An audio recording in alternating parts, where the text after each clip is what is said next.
யார் வீட்டில் ரோஜா பூ பூத்ததோ கார்கால காற்றில் ஏன் வாடுதோ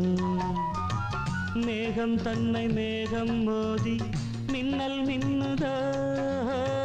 மின்னல் இந்த நேரம் எந்தன் கண்ணில் மின்னுதோ ஒரு ராகம் புது ராகம் அதில் சோகம் தான் ஏனோ யார் வீட்டில் ரோஜா பூ பூத்ததோ